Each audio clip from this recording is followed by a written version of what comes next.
வணக்கம். வாழ்வியல் ஜோதிடம். நான் உங்கள் ஜோதிடர் ஈஸ்வர் சிவகிருஷ்ணன். குடிப்பழக்கத்தை பற்றி சில காணொளிகள் நம்ம தொடர்ச்சியாக வெளியிட்டிருக்கிறோம். அதில் இது ஒரு பகுதி. தொடர்ச்சியாக பாருங்கள். பொதுவாக நம்ம குடிக்கு ஏதாச்சும் மூல காரணம் இருக்கும். அதை கண்டிப்பாக நம்ம கண்டறியணும் அப்படின்னு ஒரு காணொளியில் சொல்லியிருந்தேன். அதன் தொடர்ச்சியாகவே இதை பாருங்கள். அதே போல் குடும்ப பிரச்சனைகளுக்கு குடியை நாடி போகிறவங்களும் இருக்கிறாங்க. மனைவி சொற்பேச்சு கேட்கறதில்ல, அல்லது அவங்க கொஞ்சம் கெடுபடியாக இருக்கிறாங்க, கருப்புருன்னு இருக்கிறாங்க அப்படின்ட்டு குடித்தாதான் என்னால் தைரியமாக வீட்டுக்கு போக முடியுது அப்படின்னு சொல்கிறவங்களுக்கு கூட நம்ம பார்க்குறோம். இது நம்மளுக்கு குடிப்பழக்கம் இல்லாத நம்மளுக்கு ஒரு வேடிக்கையாக இருக்கலாம். ஆனால் சிலரோட உண்மையான நிலை அதுதான். பெண்கள் கொஞ்சம் வீட்டில் எப்படி நடக்கணும் அப்படின்னு பதுவிசாக தெரியாமல் இருக்கலாம். அவங்க சொல்கிறதெல்லாம் நல்லது. நம்ம பெண்களோட பண்பாடு என்ன, குணம் என்ன அப்படின்னு பார்த்தீங்கன்னா, நம்ம சொந்த பந்தத்துக்குள்ளே நம்ம கணவர் கௌரவமாக இருக்கணும், நம்ம ஊருக்குள்ளே அவருக்கு பெரிய அளவில் மதிப்பு இருக்கணும் அப்படின்ற எண்ணத்தில் தான் அவங்க வாழ்க்கையை நடத்துவாங்க. அந்த மாதிரி இருக்கக்குள்ள அவங்க கணவருக்கு நல்லது தான் சொல்லுவாங்க.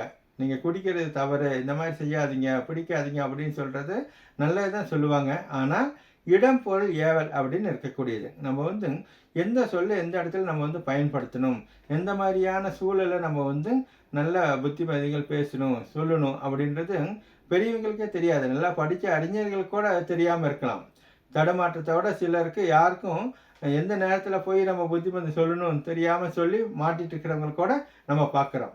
அதாவது குரங்கு மலையில் நனைஞ்சிட்டு இருக்குது. அப்போ தூக்கணாங்குருவி போய், ஏன்பா உனக்கு தான் கை காலெல்லாம் இருக்குதே, நல்லா நீ என்ன மாதிரி ஒரு கூண்டு கட்டி நல்லா மலையில் நனையாமல் இருக்கலாமே, குளிராமல் இருக்குமே அப்படின்னு சொல்லக்குள்ள குரங்கு உடனே தூக்கணாங்குருவியை பிடிச்சி அந்த பக்கம் தள்ளிட்டு அதோட கூண்டை பிச்சு போட்டுச்சுங்களாம்.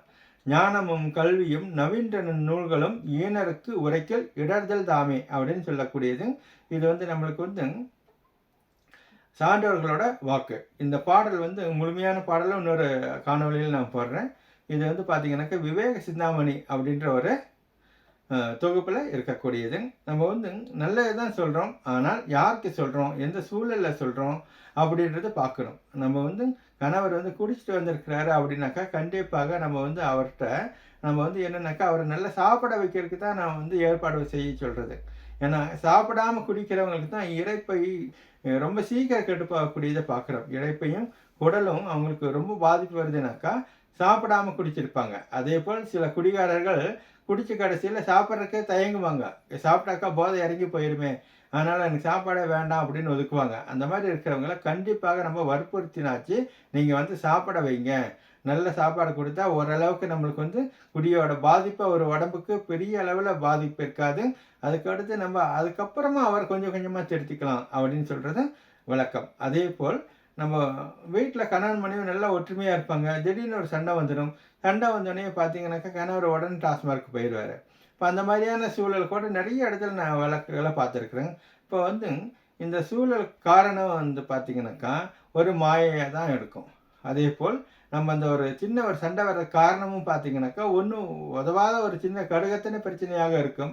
அந்த மாதிரியான பிரச்சனைகளை யாராச்சும் ஒருத்தர் பொறுமை காத்தாவே போதும். அதுதான் ஒருவர் பறை இருவர் நட்பு அப்படின்னு நாலடியாரில் சொல்லியிருப்பாங்க. ஒருத்தர் பொறுமையாக இருந்தாக்கா கண்டிப்பாக 2 பேரும் நட்பாக ஒன்றாக ஆகிவிடுவார்கள்.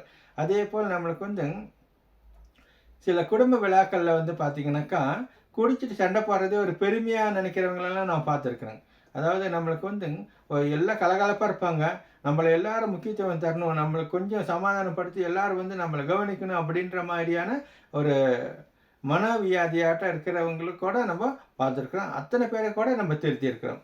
இதுக்கு யாராச்சும் ஒருத்தர் ஒத்துழைக்கணும். அதாவது நம்ம கணவர் குடிக்கிறாரு அப்படின்னா மனைவி அன்பாக அனுசரணையாக இருந்து அவருக்கு குடியோட மூல காரணத்தை அறிந்து கொள்ள வேண்டும். நம்ம வீட்டுக்கு வர்றவங்களுக்கு அவரோட மூல காரணம் என்னென்னு அவர் வாயிலிருந்தே நம்ம சொல்ல வச்சிருவோம். அவர் கரெக்டாக தெளிவான முடிவை எடுக்கிறதுக்கு நம்ம மன ரீதியாக அவங்க வெளியே வரணும். மன ரீதியாக குடியை விட்டு வெளியே வந்த கடைசியில் தக்க மருத்துவம் பார்த்து நம்ம அவரை குடியை நிற்பாட்டுறதுக்கு தேவையான வழிகாட்டுதலை செய்வோம்.